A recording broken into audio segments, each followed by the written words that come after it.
আপনারা জানেন যে রীতিমতো হচ্ছে যেদিন ছাত্রদল কমিটি দিয়েছে সেদিন আসলে হলগুলো থেকে ছাত্রীদের একাংশ কিন্তু তারা কথা বলেছে, প্রশাসনের সাথেও তারা কথা বলেছে এবং তারা বলেছে যে আমরা ছাত্র রাজনীতি কখনোই চাই না। এবং বিগত 16 বছরের বা বিগত সময় যে ধরনের আসলে আইডিওলজি ছিল বা যে ধরনের চিন্তা ভাবনা ছিল সবকিছু মিলিয়ে কিন্তু তারা এই জায়গাতে বাধাগ্রস্ত হয়েছে কিংবা বাধা প্রদান করা হয়েছে।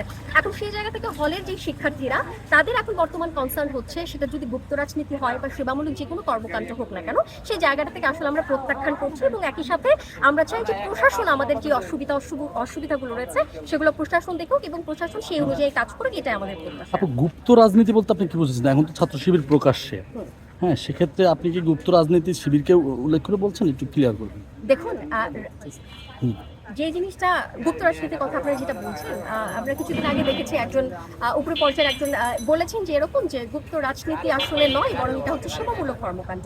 তবে আমাদের যে কনসার্নটা যে সেবামূলক কর্মকাণ্ড যেগুলো বলা হচ্ছে সেই জায়গা থেকে আসলে সেগুলো রাজনীতি কতটুকু বহিঃপ্রকাশ হচ্ছে।